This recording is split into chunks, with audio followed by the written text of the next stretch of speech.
So grateful for that. And grateful for all of you. It's just wonderful to see so many here today and willing to explore your Catholic faith more deeply. So thank you for that. Well, listen, I want to share with you today a little reflection on the 7 deadly sins and the 7 lively virtues. Now, we're in the middle of Lent. It's our penitential season, a time when we do reflect on our interior lives and we take stock. What's going right, what's going wrong. So a classical way to do that is to look at these 7 deadly sins and their antidotes, the 7 lively virtues. Here's the first thing, everybody. We're very comfortable in our society talking about what's wrong with us physically. I mean, we'll very easily embrace, that's problematic physically. If you go to your doctor and you say, I don't know, I'm just not feeling right. And he says, well, tell me about your lifestyle a little bit. And you say, well, for breakfast, I have pancakes, a lot of butter. I usually have a Big Mac and fries for lunch. I have pizza, lasagna for dinner. I smoke. I never exercise. What's he going to say? Well, you're in mortally dangerous situation here. You're doing things that are putting your body in mortal danger, right? And we're very at home with that. Read the health magazines. I always think the descendants of the Puritans now edit health magazines, right? They'll tell you all the things you shouldn't do, and if you do this, you'll have to be punished. And we're very at home with that. But by analogy, spiritual life, are there things that we do? Are there practices we engage in that put our souls, our spirits, in a kind of mortal danger? Yes, indeed. The church has identified 7 of these. Let me just name them first, and I'll just go through each one with some examples and hope to kind of guide you in a little spiritual meditation. First one, the most important one, pride. Pride, number 1. Then envy. Then anger. Then sloth. Then avarice. And then gluttony. And then lust. Those are the 7 deadly sins. Pride, envy, anger, sloth, avarice, gluttony, and lust. So we'll go through them one by one. It's a little spiritual exercise. First of all, pride. It is the most deadly of the deadly sins. That's why it's number 1. It's the capital sin, from the Latin caput, right? Meaning head. It's the head sin from which everything else flows. Pride is the problem. As Catholics, when you talk about sin or vice, what do we think of first? Probably sexual sin, right? Lust. But in fact, according to Dante, who was one of the great articulators of the deadly sins, lust is the least significant of the 7. Mind you, it's a deadly sin, don't get me wrong, but it's the least significant. The most significant, and all the great masters agree with him, is pride. Pride. What is pride? I want to look at it first under a theological aspect, and then if you want a more psychological aspect. What's pride theologically? It is arrogating to oneself the distinct prerogatives of God. Think now of the sin of Lucifer. Think of the sin of Adam and Eve. Arrogating to ourselves the unique prerogative of God. How is that expressed now in the beautiful language of Genesis? They grasp at the fruit of the tree of the knowledge of good and evil.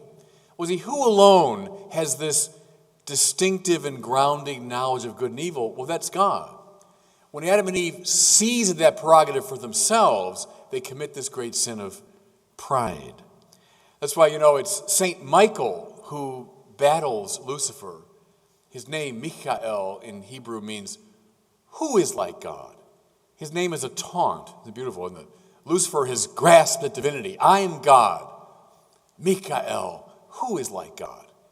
That, by the way, that's the battle of the angels. It was purely an intellectual battle. It was a taunting challenge. Who's like God? Not you, pal. See, that's the idea. Pride is grasping at divinity for ourselves. Now, you say, that all sounds very abstract and very distant. Let me read something to you. This is from the famous, or I'd say infamous, 1992 decision of our U.S. Supreme Court in the matter of Casey versus Planned Parenthood. It was an abortion-related case, but the way the justices resolved it, listen to their language, is remarkable, even breathtaking. Listen. At the heart of liberty is the right to define one's own concept of existence, of meaning, of the universe, of the mystery of human life. Oh, is that all? That's all my freedom allows.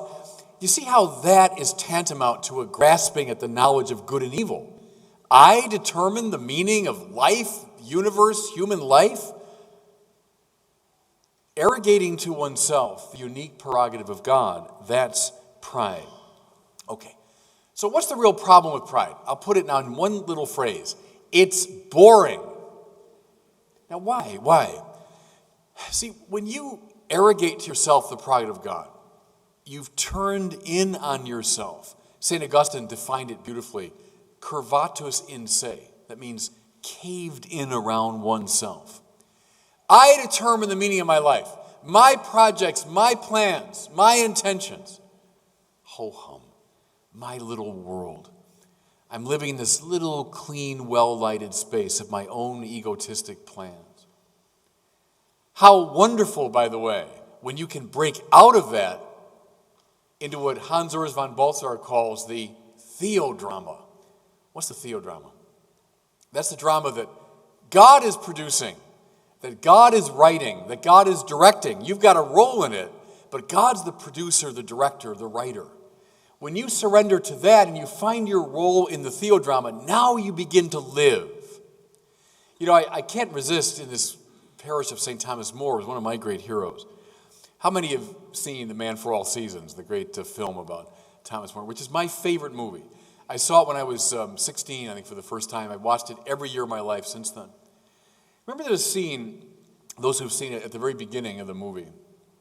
There's a young guy called Richard Rich, who's a Cambridge graduate. He's about 20 years old, full of himself, full of ambition. He wants a big career. So he's hanging around Thomas More, who's a courtier of Henry VIII, and he's looking for a position. More resists him, but then finally he says, well, Rich, I've got a position for you. What? There's an opening in the local school. You could be a teacher. And Richard Rich is completely crestfallen, a teacher. And Moore says to him, you could be a great teacher. And the young man says, and if I were, who would know it? Now see, that's not the theodrama, that's the ego drama, right? The drama that I'm writing, I'm directing, I'm producing, and above all, I'm starring in it. It's my drama. Ho-hum, see. Moore says to him, your friends would know it, your pupils would know it, you would know it, God would know it. Not a bad public, that. That's a turning point in that whole play. Moore is luring Richard Rich into the theodrama. See, this great, open, expansive space of what God intends for us. See, in the prideful person, all of us are prideful people. We lock ourselves into the little narrow space of what we want. Surrender to the theodrama, and now you really begin to live. You know, in Ephesians, Paul says this. There's a power already at work in you that can do infinitely more than you can ask or imagine. I love that line. What's the power? It's the Holy Spirit. It's already at work in you, and it can do so much more than you can ask or imagine within the confines of your little ego drama. Break out. Open yourself up to the Holy Spirit. That's overcoming pride. You see why pride is the fundamental sin, that we get locked in, curvatus in se. Now, I mentioned there was a kind of a psychological side to pride. Here's what it is. Do a little thought experiment. Imagine now you're having a conversation with a friend, and you're just following the rhythm of the conversation. You're just together exploring the truth, following where it leads. You're not preoccupied with yourself or the impression you're making or what he thinks of you. You're just following along. How wonderful, how exuberant that experience is. It's as though the conversation is playing you. Now, contrast that to, you're having a conversation, but you're desperately interested in how you're appearing and what he thinks of you. And are you making the right impression? And what's happened there is you're not lost in the beauty and rhythm of the conversation. You're not given over to the truth. You're turned in awkwardly and anxiously upon yourself. That's pride. That's pride. It's like a monkey on your back. You're going through your whole life, and all you're worried about is the impression you're making, what they think of you, and it divorces you from reality. You see what I'm driving at? When you're lost in that conversation, you're into reality. The prideful person is locked in a little prison. Or shift that metaphor, the monkey on the back all the time. Here's a great line. I love this from one of the spiritual masters. He says, most of us go through life like we're on this bus that's traveling through the most beautiful, breathtaking countryside imaginable. But we have the shades pulled down, and we're fighting about who gets first seat on the bus. Yes, that's life for many of us prideful people. Forget about first seat of the bus. Who cares? Open the window. You're in the last seat in the bus. Who cares? Open the window. Look. Let them fight about it. That's the ego drama versus the theodrama. Open the shade. Open the window. Look out. Now, this is why the antidote to pride, the lively virtue, is humility. Now, I know right away we get hung up here because we think of false humility. Oh, who am I? Oh, little me, I'm nothing. Well, that isn't it at all.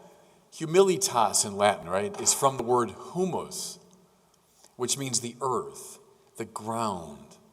I love that. To be humble is not to be in a phony way self-deprecating. It means close to reality.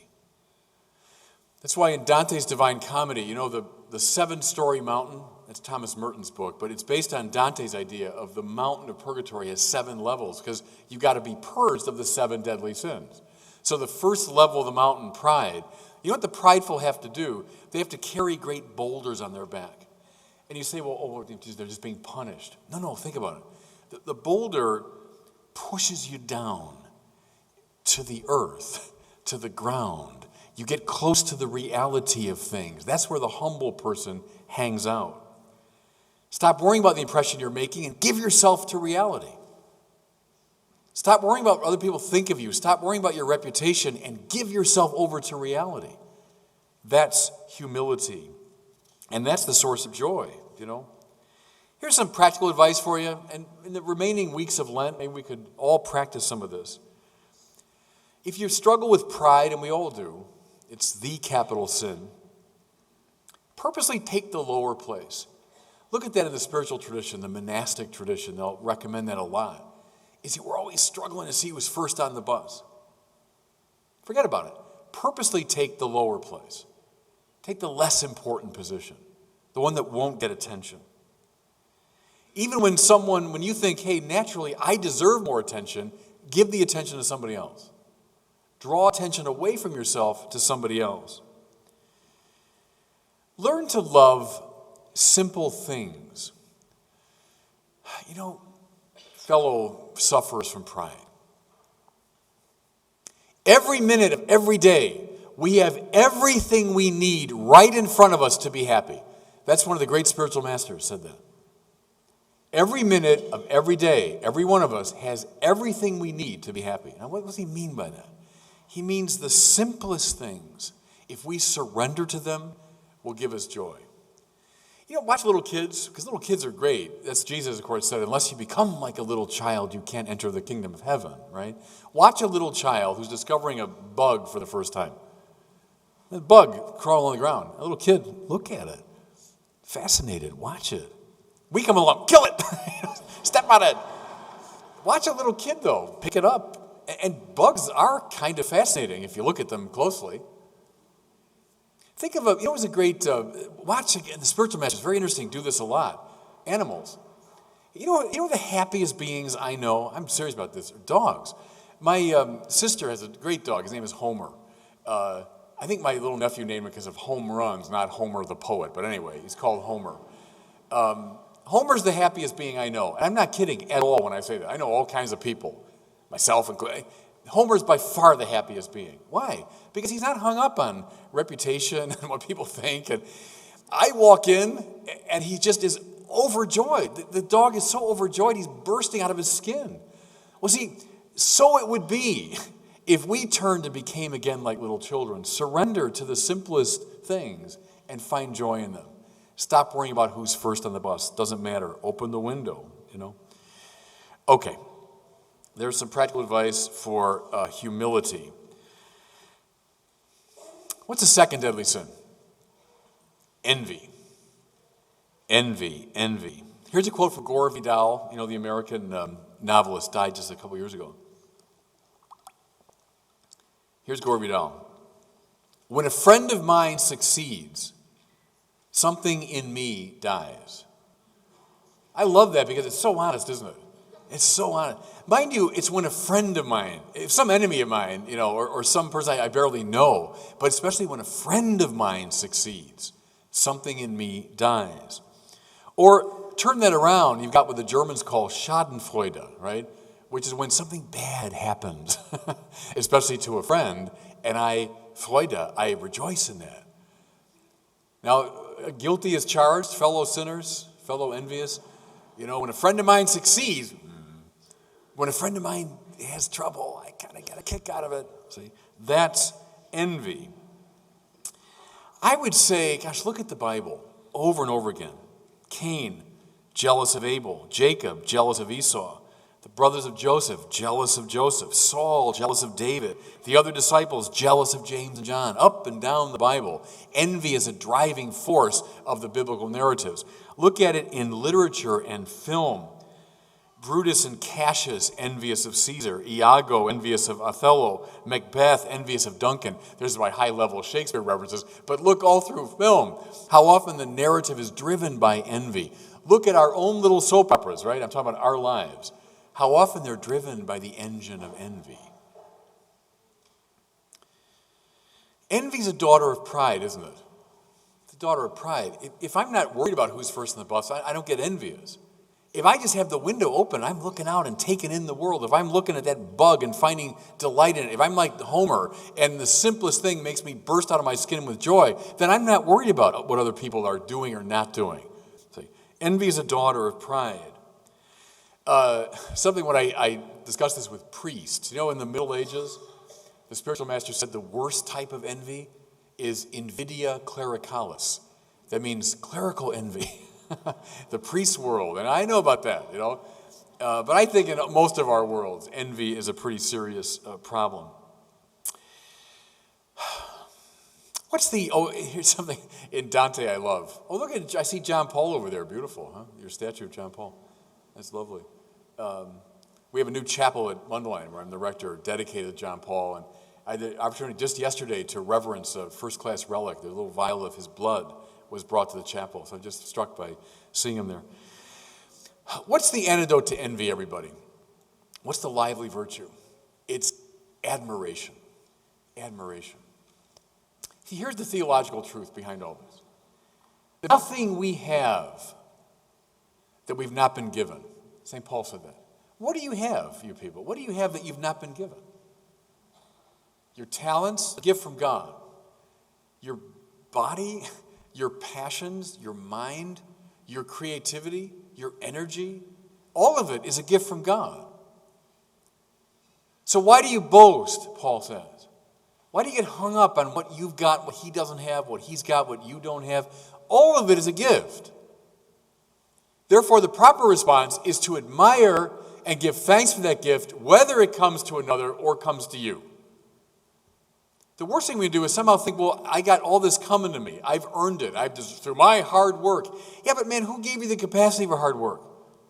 Through my intellectual achievement. Yeah, but who gave you your mind? Who sustains your mind and animates it every second but God? Once you let that truth sink in, you stop playing the game of envy. He's getting more than he deserves. I'm not getting what I deserve, et cetera, et cetera. Think of the energy and time we waste on that, right? How much time we waste on that sort of thing. Instead, admire the good wherever you find it. Here's some practical advice now to get admiration in your life, get envy out of it. Go out of your way in the remainder of this Lent to praise somebody you're envious of. Now, I know everyone in this room, myself included, we can all name someone right now, right, that we're envious of. Put that person in your mind's eye right now. Before Lent is out, find some way to praise that person.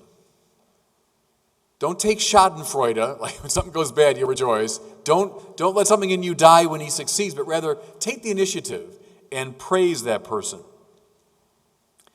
Secondly, simply stop the completely unhelpful practice of comparison. Boy, the spiritual energy wasted on comparison. Just stop it. When you find yourself doing it, cut it out. Do something else. Stop it. This is in Dante. The envious are on the second level of the mountain. You know how they're punished?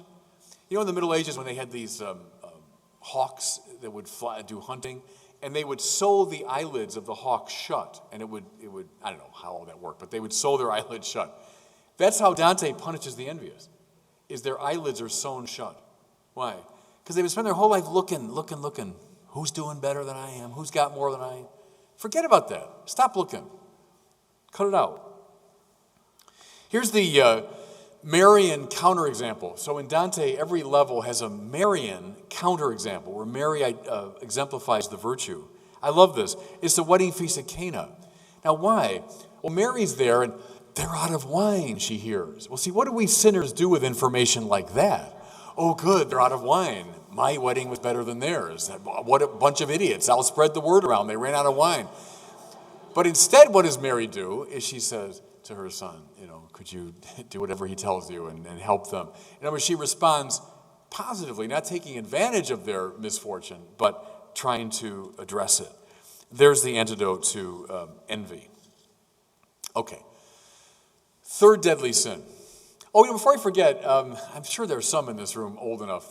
One of the ways to remember the deadly sins, who remembers Gilligan's Island? Anyone remember Gilligan's Island? A lot of you, the kids today probably don't, but when I was growing up, that was the big show. The 7 characters on Gilligan's Island are the deadly sins. So the first one's a little bit of a stretch. Poor Mrs. Howell, they identify with pride because she was kind of preoccupied. Envy was Marianne. Remember, she's envious of Ginger. Anger is the professor, always gets angry at Gilligan. Sloth is Gilligan, who's always lazing around. Avarice, Mr. Howell, right, with all the money. Gluttony, the skipper. And lust, Ginger. So if you want to remember them, think of the Gilligan's Island characters. That's the one thing you remember, I know from my talk, is that's okay. So the third deadly sin is anger.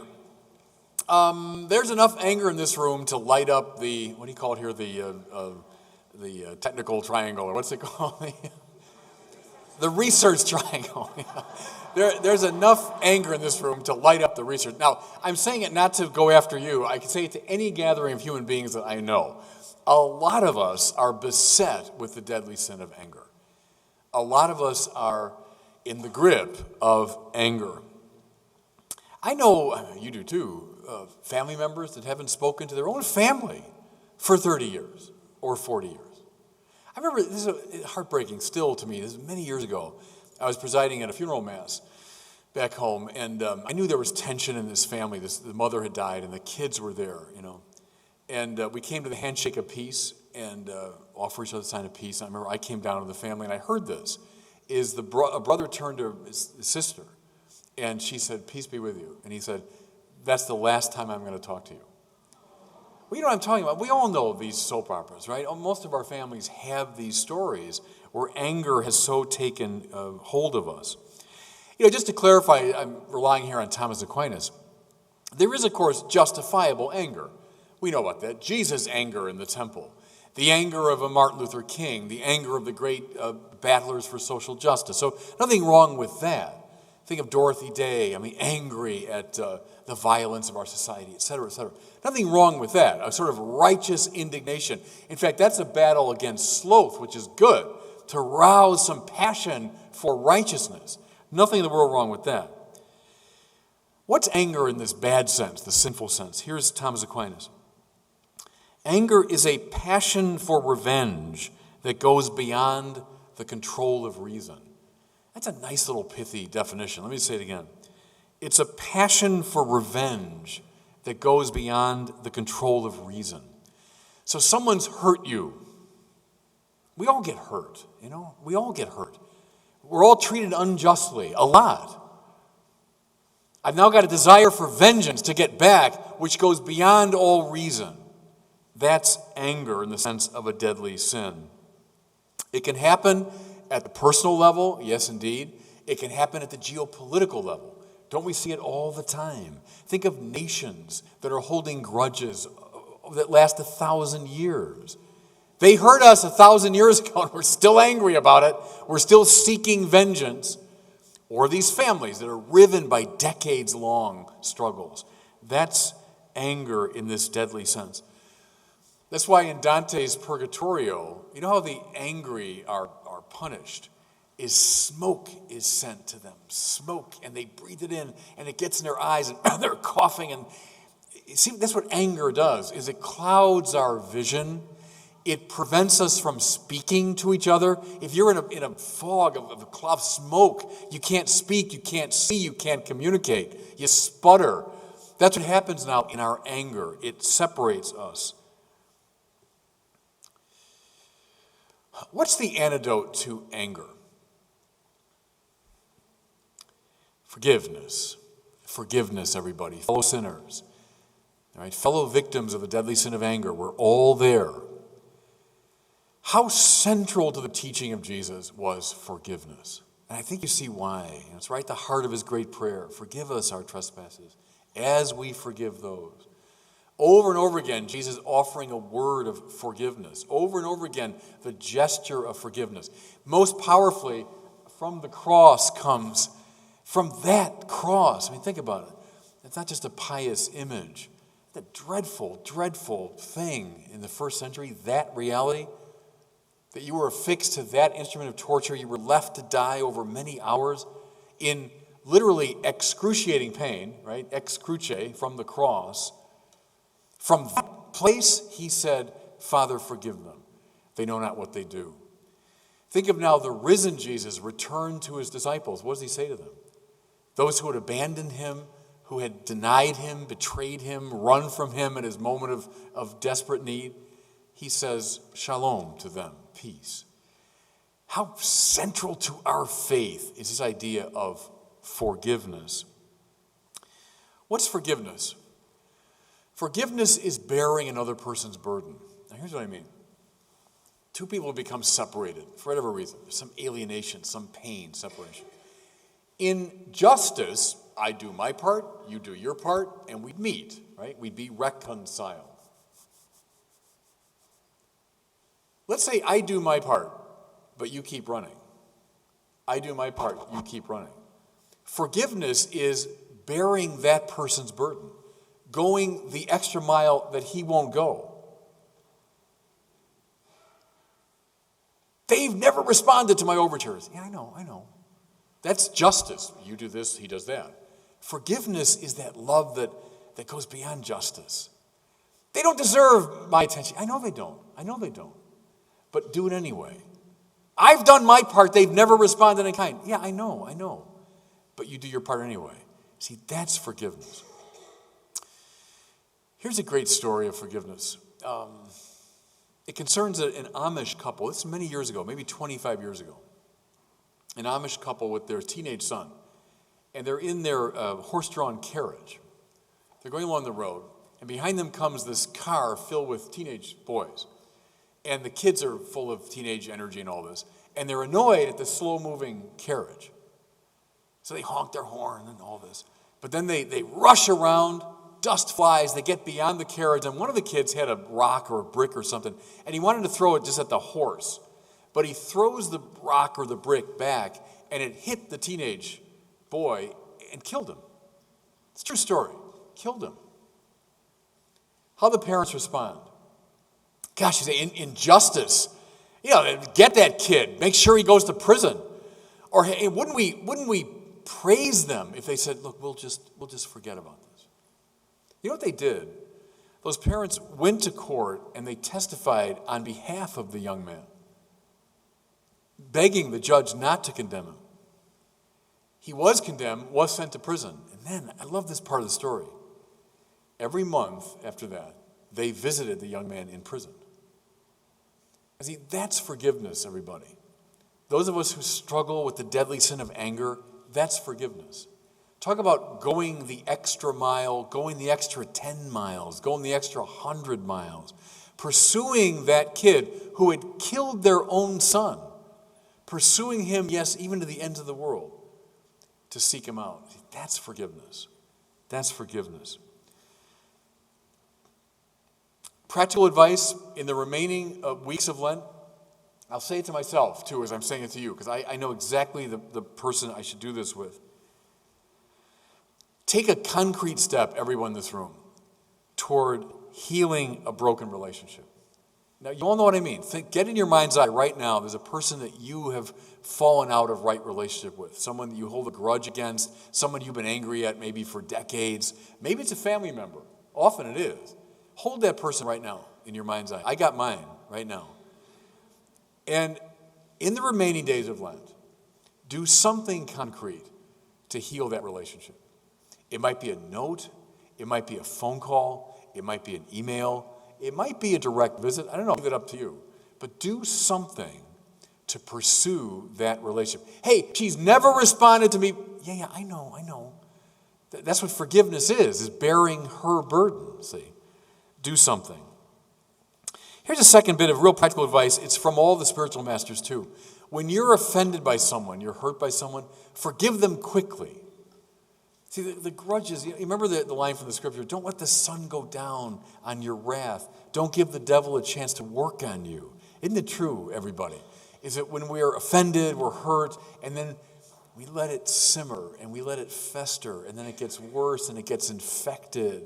And before we know it, we're in utter alienation. Forgive quickly. Here's another practical thing, and I know this is hard. I know it's hard for me. Please refrain from gossip and talking about people behind their back.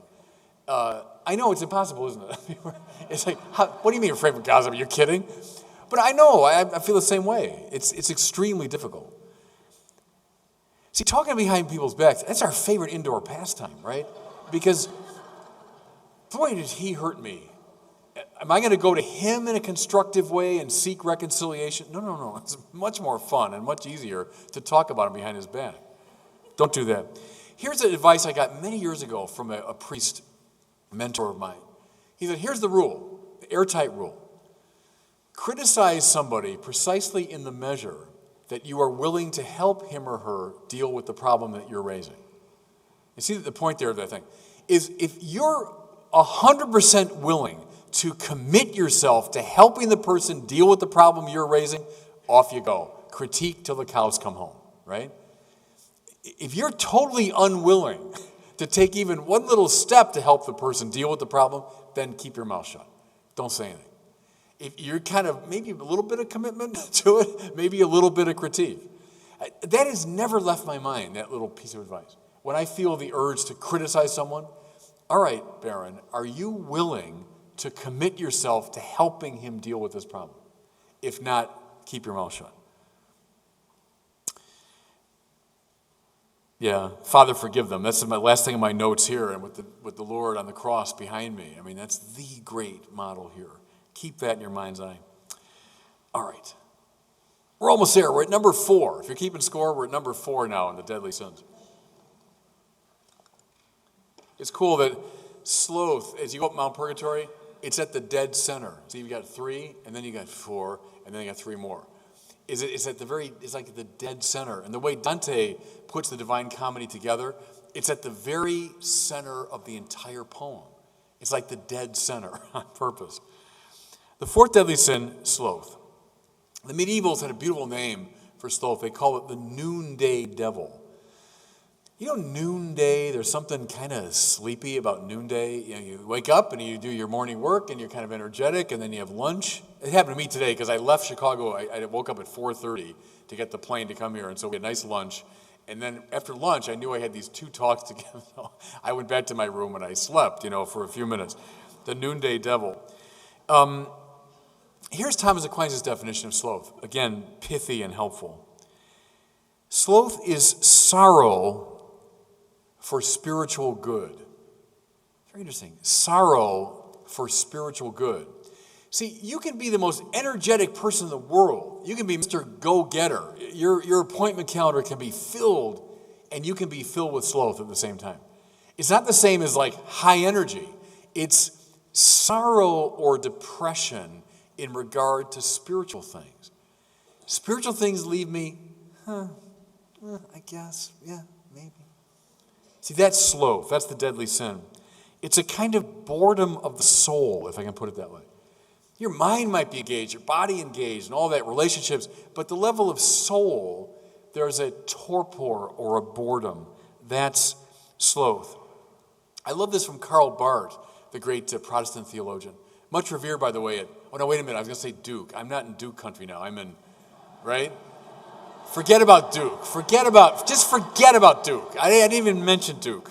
I'll be there tomorrow, so I can use my Duke example. Anyway, Karl Barth, forget about Duke, but Karl Barth said, the distinctive sin of our time, he says, not pride, it's sloth. It's really insightful that it's our secularist time. Secularism, full of energy, building buildings and cities and technology and all of it. But when it comes to spiritual things, there's a kind of boredom, difference, who knows, who cares? You do what you want. You know, Benedict XVI was so strong on the danger of relativism, wasn't he? The dictatorship of relativism. What's relativism? It's what I call the culture. You ever see the kids? Whatever. You ever see that? Whatever. See, that's at the popular level, postmodernism. Whatever. You got your values, I got mine. It's true for you, it's not true for me. I'll tolerate you, you tolerate me. See, but listen, would we ever accept that in any area of life that we take seriously? So we're trying to make the next, I just got this new fancy iPhone 6. I'm sure there's an iPhone 7 now that's already made this. But there's someone right now, probably in this, what do you call it again, the research, the research triangle. There's someone right now in the research triangle who is desperately trying to get a better iPhone. Could you imagine someone coming along and saying, who cares? Who cares about it? Yeah, that's one way to do it, but yeah, there's another way to do it. No, they're really focused, right, on what's the best way to do this. They're full of purpose and energy when it comes to making iPhones. But when it comes to values, ultimate meaning, what's the purpose of my life, we tend to fall into a, whatever. See, and that's what causes the trouble in our society. You know, this image is from Cardinal Newman, one of my great heroes. Newman says, what gives a river energy? What's the river around here? It must be a famous river, right? Is it the Duke River? No, I know, it's not the Duke. I know, it's not the Duke River. The Eno. The Eno. So, I never heard of that. So the Eno River, what gives it energy? Newman would say it's the firmness of its banks. If a river has firm banks, then it moves, it goes, it has a purpose. What happens if you knock down the banks? Just get rid of them, just knock them down. Well, the river will then open up into this big, lazy lake, right? What's happened to our society spiritually, Karl Barth would have said, and I say it now, is the river, we've knocked down the banks of what's good, what's true, what's beautiful. Whatever. And what's happened is the river's opened up in this big, lazy lake. And we're all floating on the lake on our own little private air mattresses, tolerating each other. You know, I'll tolerate you, tolerate me. You do what you want, I'll do what I want. But see, there's no energy, there's no life, there's no purpose, there's no oomph in that kind of society. That's sloth at the grander level, but it happens on the inside too. What's the antidote to sloth? It's zeal for the mission. Zeal for the mission. Mission is a word that's been revived in a lot of recent theology. I'm happy it has. It's from the Latin word mittere, right, which means to send. Jesus calls himself the one who's been sent. He refers to the Father as the one that sent me. Some old enough in the room to remember in the old Mass, ite missa est, right? The Mass is ended, but what that means is go, it's been sent. It's been sent. Go out on mission. Mission. In the Bible, everybody, in the Bible, no one has ever given an experience of God without being at the same time sent. There's no exception to it. No one ever sees God or hears from God without being at the same time sent. Whether we're talking about Abraham, we're talking about Jacob, about Moses, about Joshua, about David, about Samuel, about Saul, Peter, James, and John, there's no exception.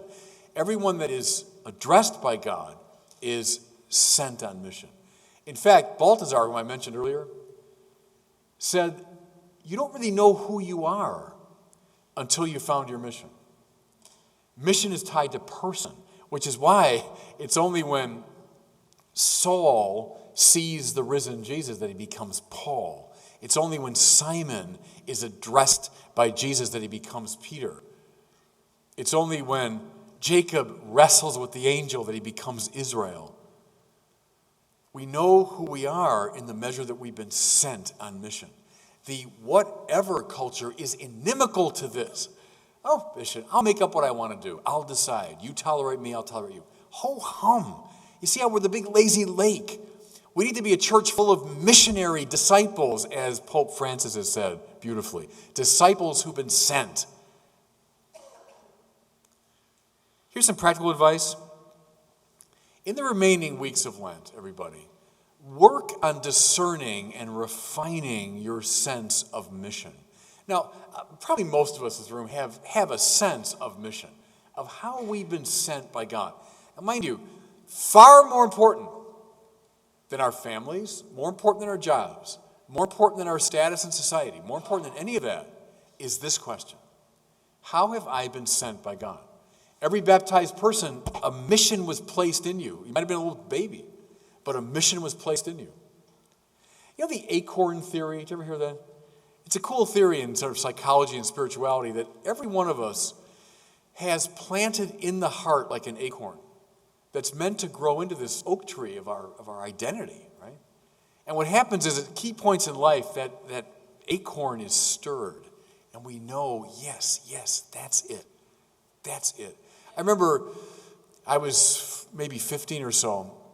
I was a sophomore in high school, and we had an assignment in English class. We all had to pick a famous speech and get up and deliver it in front of the class. Well, no one had ever given a speech. We 15-year-olds were all terrified. I took a section of John F. Kennedy's inaugural address, I remember. And there I was, and I was nervously, reading this speech. But as I was reading it, I remember the sort of cadence. JFK's speeches had that cadence and that rhythm and that poetry. As I was reading that speech in front of my goofball classmates, in high school, but something stirred in me. And as I'm standing before you now, that most of my life I've been a public speaker. Most of my life I've been in front of crowds talking. It was like that moment the acorn was stirring. It was like, yes, that's what you're supposed to do. Now, I didn't really know what form that would take exactly. But I spent most of my life doing what I'm doing right now, Well, I think that happens to all of us, is that acorn gets stirred. That's mission. Take some time during the remainder of Lent to discern and refine your sense of mission. Here's another bit of advice, real practical. Dorothy Day, one of my heroes, said, everything a baptized person does every day, everything, every day, should be related to the corporal or spiritual works of mercy. Now again, there's maybe some old enough to remember the list of the corporal works of mercy, right? To feed the hungry, give drink to the thirsty, clothe the naked, visit the imprisoned, visit the sick, bury the dead, etc. Remember? Or the spiritual works of mercy, counsel the doubtful, bear patiently the troublesome, etc. Look those up. Maybe younger people, go online, you'll find them. Look them up. The corporal and spiritual works of mercy. Your mission will be tied somehow to those. Everyone's mission, somehow. Which one of them stirs the acorn in you? Might be a cool question. Which one of those, like that? That's it. That's what I'm supposed to be doing. Take a look at the corporal and spiritual works of mercy. Oh, here's the Marian counterexample, which I love. So as the slothful are being punished on purgatory, they're made to run. It's like a health club. They're made to run because they've been sitting around, see? But the Marian counterexample is the angel says, she proceeded in haste. Remember where that's from? Is after the Annunciation, and she gets her mission, and she knows, I got to go see my cousin Elizabeth. And it says, she went in haste into the hill country. Good. She knew exactly who she was, exactly what she was about, and man, there wasn't an ounce of sloth in her. See? Can we say that? That, boy, I know what I'm doing. I proceed in haste. All right. We come now to avarice, the fifth deadly sin, the sin of Mr. Howell, right? Avarice. Here's Thomas Aquinas describing avarice. It's the unreasonable or immoderate desire for riches. Okay? The unreasonable or immoderate desire for riches. We're allowed to own private property. In the Catholic Church's social teaching, we are allowed to own private property. Nothing wrong with wealth in itself. But when it becomes unreasonable or immoderate, we have the deadly sin of avarice. You might say the greedy attachment to material things, that's avarice.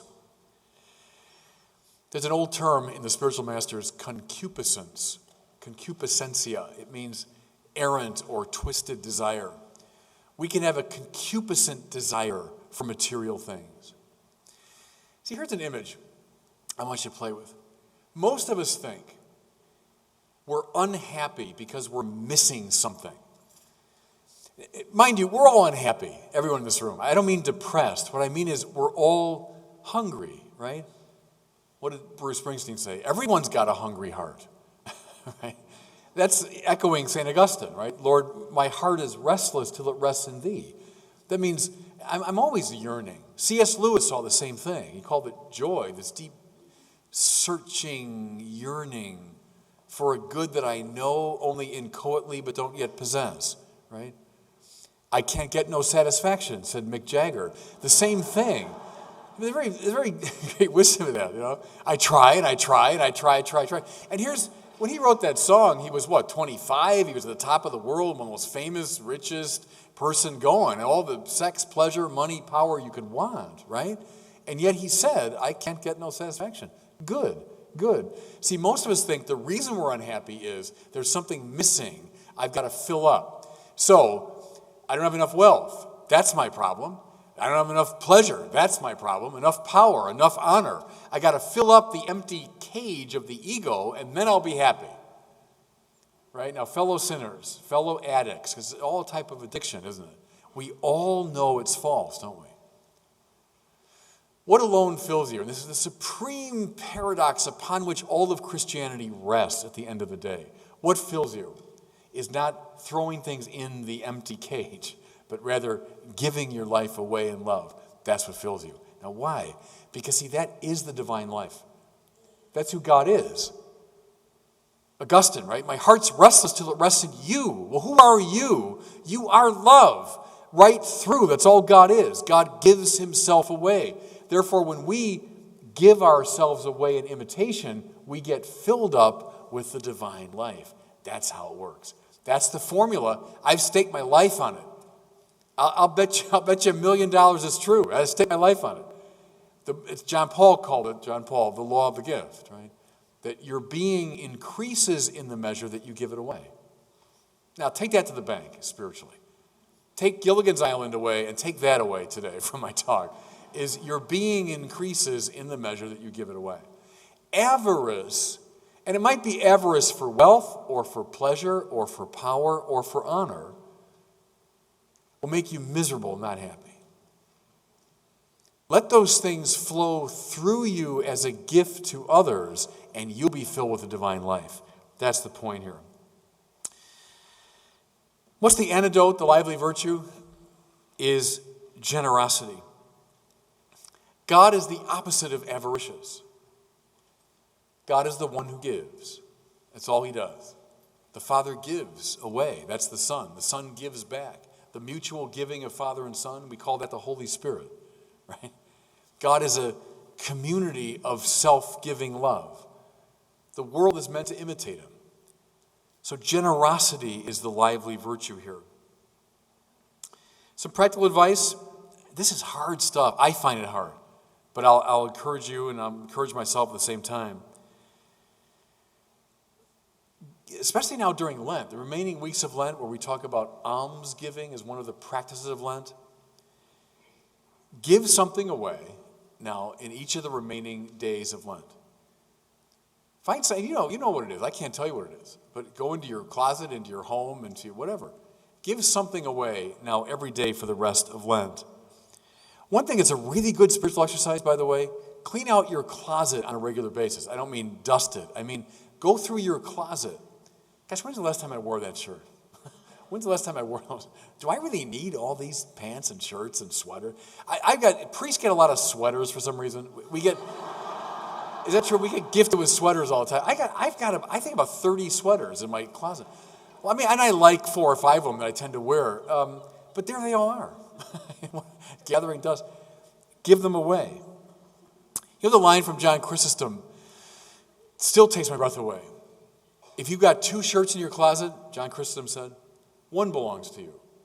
The other belongs to the man who has no shirt. Let that sink in sometime.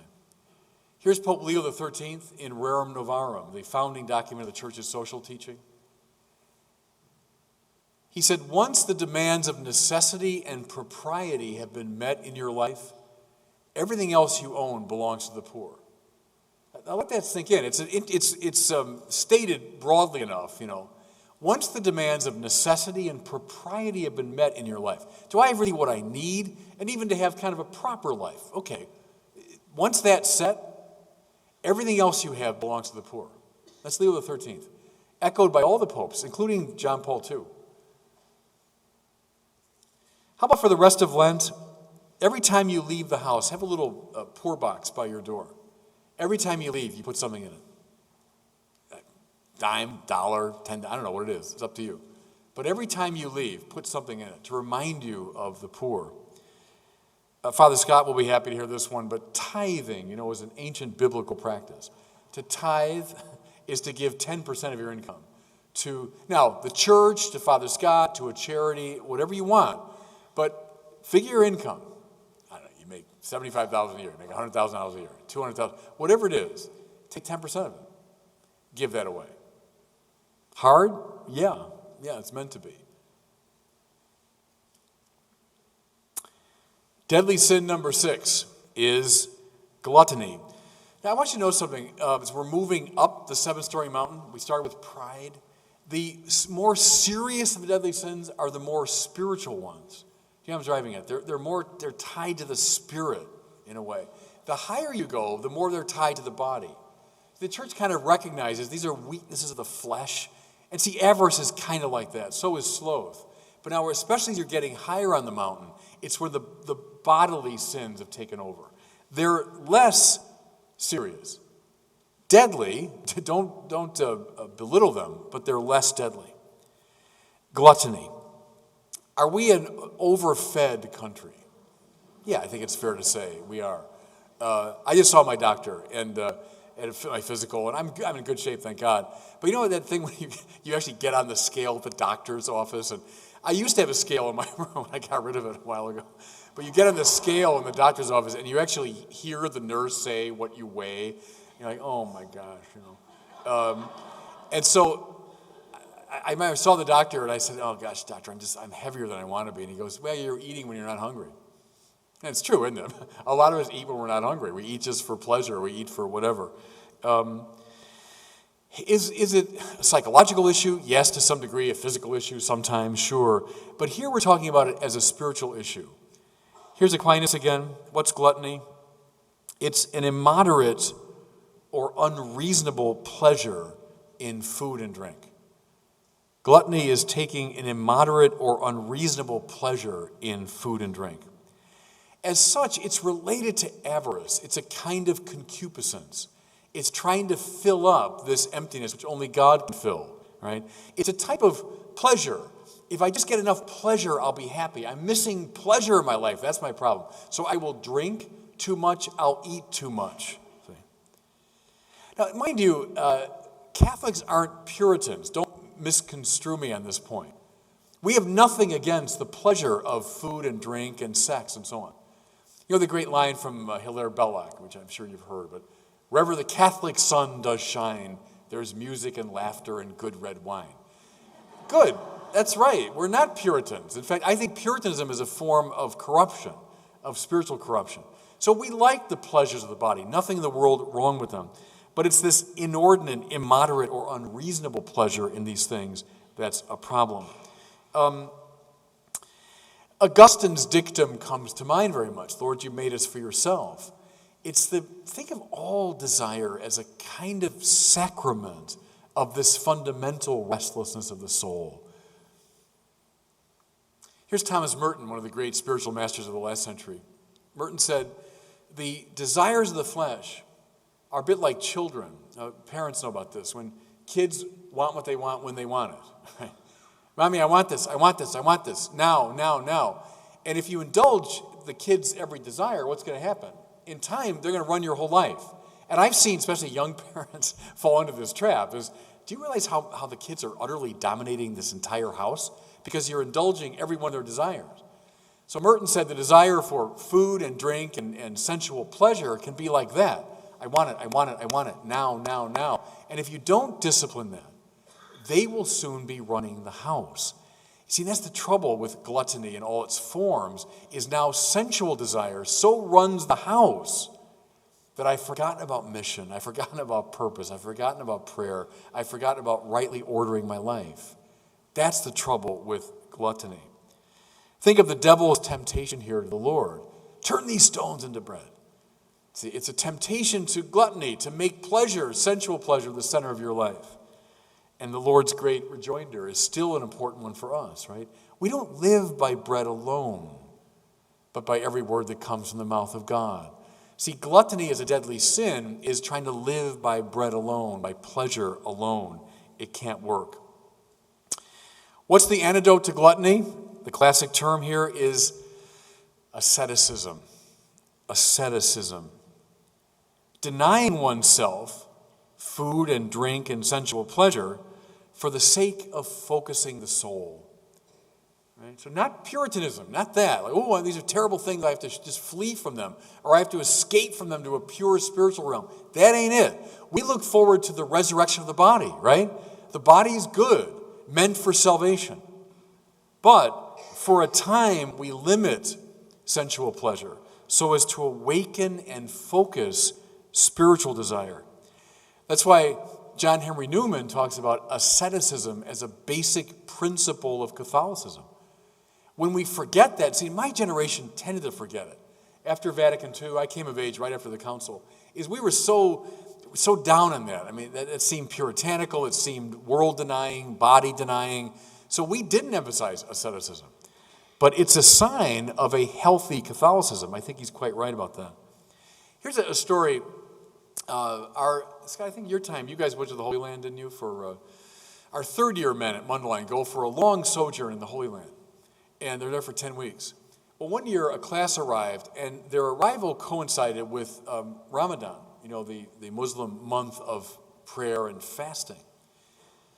What struck our students when they got home, they told me this, was you knew the minute you got off the plane that it was Ramadan. It was just in the rhythm of people's lives. It was in their way of relating. It was in their behavior. You knew something of spiritual significance was going on. And then it prompted in my mind this question. If someone arrived, let's say, from the Middle East to Chicago during Lent, largely Catholic Chicago during Lent, what would they notice? My guess is they wouldn't notice much at all different. We're not very good at asceticism. But spiritual people from time immemorial and across the religious lines have seen the significance and purpose of it. And so, practical advice, fast. One of the great practices of Lent is fasting. I'm not good at fasting. I'll confess it to you. It's a spiritual practice I have a hard time with, which is why I should do it more. And I mean not some wimpy little fast, but I mean a real serious fast. Skip a meal, perhaps on the Fridays during Lent. Maybe skip lunch altogether. Spend the hour in prayer instead of eating. Maybe give the money you would have spent to the poor. Don't go out drinking some night you wanted to and pray the rosary instead that night. Go away from the table during Lent feeling hungry. Good advice medically, yeah, every doctor says it. It's also good advice spiritually. Go away from a meal regularly during Lent feeling hungry. All right, I'm going over a little bit, I'm sorry. One more, though. One more. The sin you've all been waiting for, the sin of lust. Years ago, this friend of mine said, I suffer from glust, which is a combination of gluttony and lust. Glust. Now, again, here, it's difficult to talk about this in a Catholic context because we have the reputation of being obsessed with sex, obsessed with sexual sin. I'm Irish. I'm all Irish, both sides of my family. And there's something in the Irish formation that became maybe a little too preoccupied with this. But once again, we should not fall into Puritanism. The Catholic tradition reverences sex, including sexual pleasure. Nothing in the world wrong with it. In fact, that's why we protect it so carefully. It's funny how this thought occurred to me a couple years ago. Usually once a year I go to Wrigley Field to watch the Cubs. I mean, God help me, I'm a Cub fan. Talk about a spiritual asceticism for many years. But I got to Wrigley Field, and Wrigley Field is one of the great gems of baseball, the beautiful old stadium. And man, is it protected. When you arrive at Wrigley Field, you can't just walk in. Of course you give them your ticket, but there's all sorts of ways. It's like getting on an airplane. I mean, you have to go through metal detectors, and they check your bags and all this stuff. Well, why are there so many rules around Wrigley Field? Because it's so beautiful and so precious because we love it so much. Of course we're surrounded by rules. You Catholics are hung up, all these rules about sex. Well, yeah, of course there are, because we love it, and we reverence it so much. That's the right way to look at it. What does lust mean? It doesn't mean sexual pleasure. Lust is a distortion of the sexual desire. I can define it very simply. Using another human being as a means to your sexual pleasure. It's the use of another human being as a means to your own sexual vocation.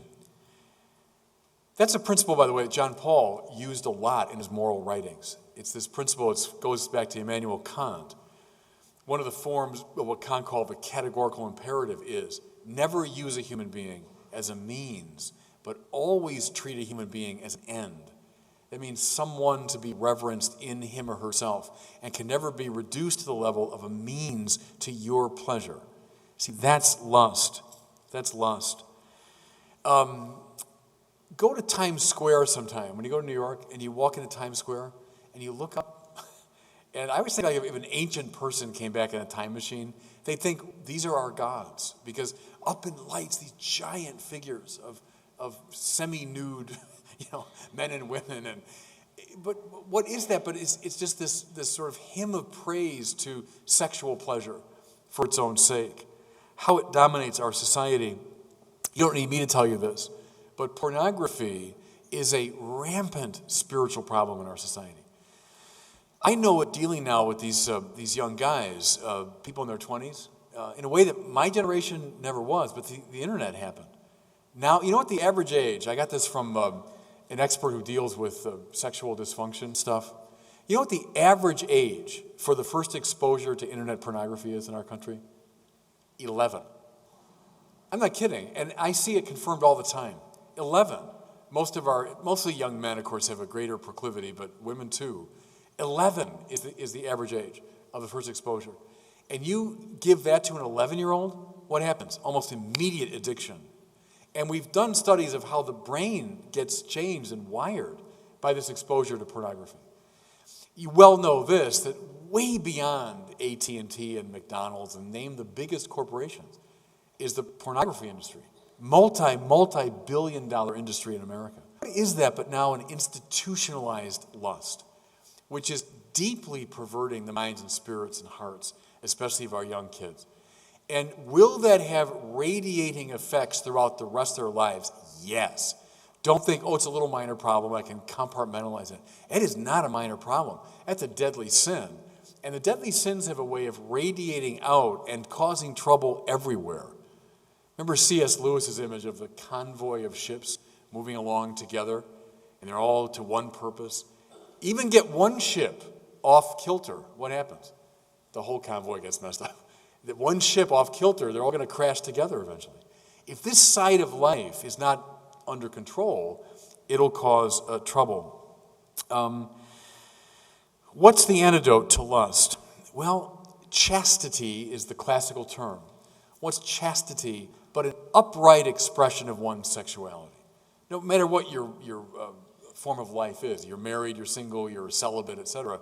It's an upright expression, a morally correct expression of sexuality. One that always involves the profound respect for the personhood of the other. That's what's at the heart of chastity in all of its expressions. Practical advice. Mind you, with John Paul kind of haunting me over there in the corner, when John Paul famously said that lust can take place within marriage, he was roundly criticized. But that's perfectly right, it seems to me. Perfectly right. That even married couples can treat each other as means and not as an end, can treat each other with disrespect sexually. Nothing surprising to me about that. Here's some practical advice. If you have pornography in any form, get rid of it now. And, I say it, I know as I say this, I'm addressing most people in our society. It's not some little minor thing off on the side. It's impacting a lot of people. If you have any pornography in your life, get rid of it. If the computer is a problem, get rid of it. It's better, right, to be thrown into Gehenna with one leg than to go with both legs into heaven. I mean, if this thing is causing such a problem, get rid of it. Don't cooperate with the pornography industry. And it's across the board, isn't it? All sorts of ways it draws us in.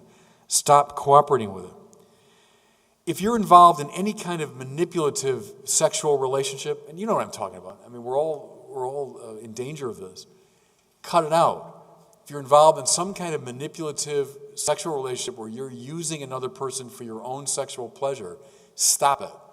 Cut it out. It's a deadly sin. Eliminate it. Okay, let me just close. I'm sorry I went on a little bit too long. Let me just remind you of the 7 sins and the lively virtues. So, the first one, the worst one, the most serious, pride. Pride. What's the antidote? Humility. Stay close to the humus, the earth. Second one, envy. A friend of mine succeeds, something in me dies. That's bad. Overcome it through admiration. Learn to admire in yourself and others. Third sin, anger. You all know you're angry at somebody right now. Antidote, do something this Lent to forgive. Heal the relationship. Fourth, sloth, laziness of the soul. Overcome it by zeal for the mission. Find out what God wants you to do. And do it. Next, avarice. That's overcome through generosity. Give something away this Lent. Get in a habit of generosity. Gluttony, the unreasonable desire for food and drink. Overcome through a healthy asceticism. And finally, lust is overcome through chastity. Get our sexual lives, everybody, in order. Be aware of the 7 deadly sins. Practice the 7 lively virtues. Good Lenten stuff, and helps us to be spiritually healthy. God bless you all. Thanks for listening today.